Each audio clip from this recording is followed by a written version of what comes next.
Welcome in to Varsity Vibe. I'm your host, Alyssa Orange, and it is always great to be with you. Thank you so much for joining us as we share another great conversation with you on this episode. I had the opportunity to sit down with Rogers baseball head coach Matt Melson, and of course, the Mounties coming off their second state championship after they defeated Fayetteville last season in the 6A baseball state championship, which, by the way, got moved to Northwest Arkansas because of rain. Matt Melson has been a part of this program really most of his life as a player, as an assistant for 15 years, and then taking over as the head coach in 2009. It's a program that means so much to him on and off the baseball field, and it was a pleasure to sit inside their stadium and have this conversation with the head coach of Rogers baseball. Coach, it's another season, and when you head into each season, is there something specifically you do to get yourself ready, or what is it like to head into every year? Yeah, it's weird. I've done this for a while, and every team's kind of different. We do a lot of individual stuff in the fall, and then we're a lot more team focused whenever January rolls around. But I think you kind of, I don't know, we kind of take it for granted that kids just understand what we're talking about. So we kind of have a process that we've done in a while. We'll go back to square one in January, and we kind of reteach everything, and try to be smart on our sequencing and do that. But no, I think it's just kind of my process is just trying to learn the kids, learn their personalities, get to know everybody, because I think culturally, that's a bigger deal than it ever has been. Or just let the kids know you care about them. Our coaches do a good job of that, but the kids around here kind of know what to expect, and we're excited about another good season night, hopefully.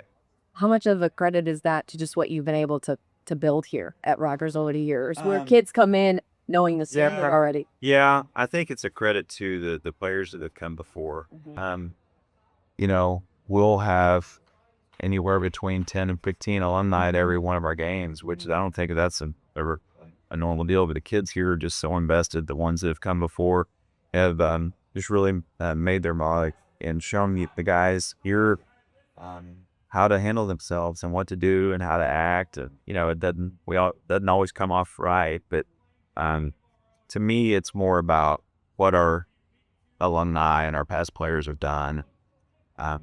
Cultures is thrown around a lot. It's kind of a buzzword now, but around here, it to me means the guys that have come in the past.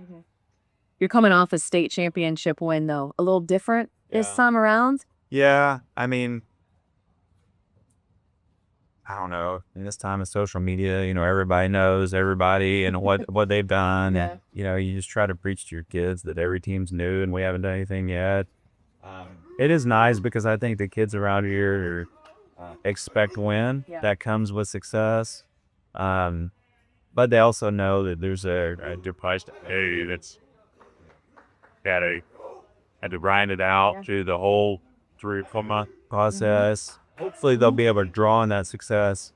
I think we got great kids here, and there's not a lot of arrogance, a lot of entitlement that can come, I think, sometimes with that success. So I've been really pleased we could get a great group of seniors out. I think it's going to let the clubhouse get carried away with thinking that just because we did it in the past, we're going to do it this year. It's a tough thing to do. When you look back at last year's game, kind of revisiting that and it having to get changed because it was rained out. How much unique was that game for you guys to be able to pull it over? Oh, yeah. It was, man, it was crazy. There's been a lot of crazy games, but just like you said, just the time change and the weather. And, even when we got there, a week later than we thought it was going to be, we waited 2 hours with a rain delay. But, it was all worth it in the end. And then it ended up being an extra inning game. Just, it's such a talented group that we played over there. So just fortunate that we had some breaks go our way. Really proud of our kids. And that'll be one that we remember forever. To us, it was extra special because we played it in our hometown. It wasn't here at our field, but it was obviously across the heritage. So many people that weren't going to be able to go to UCA and watch were able to see that. I think some people estimated there were 6,000 or 7,000 people there. Just what a great experience it was for me and for our staff and these guys. It was just an electric day. Yeah, I had a lot of people tell me that they went because it got moved. Yeah. Had it been at Yeah. UCA up here, Yeah. there wouldn't have been, like, I had my son in school. I was Yeah. able to get him out of school and take Yeah. him to a game. I Oh, mean, yeah. that was really special. You know, and Fayetteville's down the road too. Right. It felt like an at-home championship. Yeah, it was a cool thing. It just worked out that there's 2 Northwest Arkansas teams. Yeah. And, I think a lot of people had to work hard to make that happen. And, we're just so thankful that it did. And I know that I've got a lot of respect for them and their program. They competed very hard. And just, we got one more break than they did. And I think everybody that was there is going to remember it for a long time. You've already got, we're sitting, by the way, inside your ballpark, and you've already got the banners on the wall. Yeah. That's pretty cool to look out there and see that up there. Yeah, it is. I don't know. Our administration here is awesome, and they've done a great job. I think our facility is nice as anywhere in the country, and it's cool to be able to kind of chronicle what you've done. And I think it provides some motivation for the guys that are here and doing it for the first time. Everybody wants to try to put a sticker on the wall, but yeah, it's cool. All right, well, 2025 is over. Start 26. Yeah. Tell me about the squad you've got today. Yeah, I think we're I think when I evaluate these guys, I think we're gonna be really deep on the mound. Got a lot of really good arms, more velocity than we've had in the past. Not quite sure what it's going to look like offensively yet, but I think there's an avenue where we can score some runs that may be down the road a little bit. But we're senior laden, and when you have good seniors and you have senior leaders, you always have a chance. And when you are good on the mound, you always have a chance. So I mean, there's a recipe there for some success. No. I think the ceiling can be very high. Don't know, what'll end up happening. I've been on all ends of the deal, but I do like the ball club. I think there's a path to success there because of especially the pitching. You always want your offense to be continuing to get better, especially since it's February, March, absolutely. and kind of keep up with the speed of the game and not necessarily go the other direction. And we find, in my years, I've done this early on. It seems like there's low scoring tied games. And then as you get past daylight savings time, you get past spring break, you get more games under your belt, the bats start to heat up. Yeah. And so then you get the higher scoring games, less strikeouts, more balls in play. It's funny because the high school baseball season and the last are like two different sports almost. Right. Sometimes. Yeah. But yeah, I think good pitching always gives you a chance. I think that's something we've been blessed with. And hopefully, as we get throughout the season and get warms up, the bats will heat up too. How'd you get into baseball? I played in high school. I played JUCO ball. I'm from Rogers, and so I always wanted to coach here. My predecessor, Dr. Tom Woodruff, who I still teach with, was my high school. He was my little league coach, and one of my role models I really looked up to. And as soon as I got done playing in college, he said, "Come on and coach for me, and then you can take over for me." It didn't happen. I've been coached for him for a long time. I didn't immediately take over for him, but I always enjoyed the mental aspect of the game of baseball, and there's so much to it that if you're just watching, sometimes it looks boring, but there's so much going on. So I always that was what always appealed to me, is the mental part of the game, and seeing if you can figure out some things that maybe can put your head out. You don't always have to be the most talented team, and so I like that. It's not give the ball to LeBron and get out of the way, Right. Yeah. You can maybe figure out some things that you can get ahead a little bit, but that's kind of how I got into it. It appealed to me, and I just went right from playing to coaching. How do you teach the mental game to your players? That's a good question. We do mental work 15 minutes every day. And we're blessed to have a clubhouse, and we're inside, and the guys have notebooks, and sometimes some days we're talking about focusing, sometimes we're talking about being humble or being tough or what that looks like. And we have a lot of alumni that'll come in and talk. We have a lot of we've got some some Sundays will be me going over signs or us going over specific situations, but we try to a lot the first 15 to 20 minutes daily of going over something mentally. And sometimes it's a specific play. Sometimes it's a a mindset.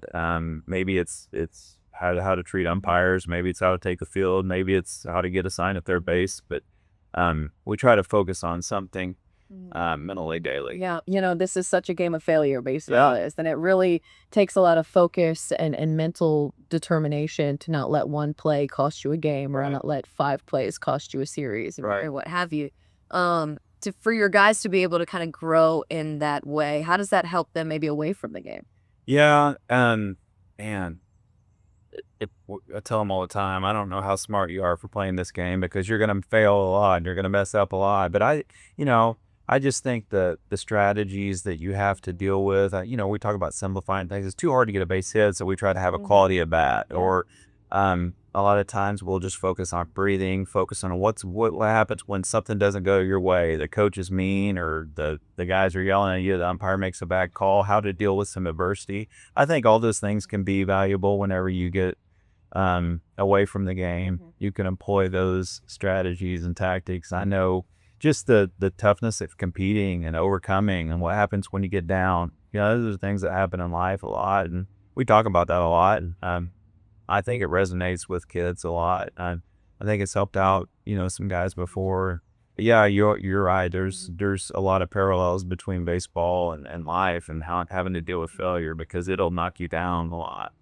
You mentioned Coach Woodruff earlier. What did you learn from him when you coached under him? He was very structured, very organized, very giving person, and yeah, I mean, there's so many things I've got so many stories that I don't know are good for this, but yeah, I learned a lot from him, but mainly about practice organization, practice structure, how to treat people, man, a million things. But he's just been a great leader for me, and continues to be. He's still, I think this is his 51st year to teach, and it's neat to see him so passionate about what he does. One of the things, the first thing he said is, if you don't have passion for something, you want to be a coach for him. He said, this isn't what you want to do. You're wasting everybody's time if you're going to be here. And I knew early on that I did, and I've kind of used that line as we've gone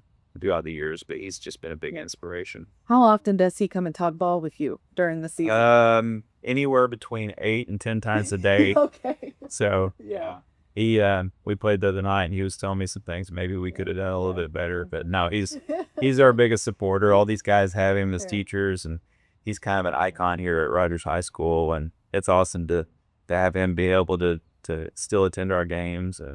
I know he's proud, I think, of the direction that we've gone. Baseball never leaves you. There are people who will sit in the stands and take score or take notes until they die. Yeah. So it's in you once it's in you. It is. There's kind of a religious factor to it. It's a great game. It's a humbling game, and it's tough, but when it gets in you, it doesn't leave. As we wrap things up, again, we're sitting in the stands right now at the ballpark. When you look around, what does this place mean to you? We've had, so many big games here, and kind of saw this place built. It was being built during COVID. Been a lot of great memories here. Some of the best times of my life have been here. Some of my best friends are my assistant coaches, and so we're always here together. It's just this is kind of home. I've coached both my sons here, and they've grown up playing here, and I'm just really proud of. I remember when I started, we were Northwest Park, and which that field's not there anymore. And then when we went to Veterans, and then we're lucky enough to be here. Just really proud of what it looks like, the atmosphere when it's here, the stickers we've got out on the wall, and hoping to keep that going this season. All right. Well, Coach, good luck this season. Thanks I'll take so more of the much. time. Absolutely. Enjoyed it. Thank you. A special thank you to Matt for sitting down and having that conversation with me. And again, if you have missed any of our past conversations, I encourage you to head over to wherever you get your podcasts or wherever you watch us on YouTube to listen to some of these great conversations I've had with coaches and players over the last couple of weeks. I also encourage you to follow us along on social media. That is X, Instagram, TikTok, and Facebook, so that you can stay in the know with everything that is going on in high school athletics, and sign up for our newsletter. That's going to come twice a week to your inbox on Tuesdays and Fridays. And to do that, you just need to go to varsityvibearkansas.com. Thank you so much once again for joining us, and I will see you next time.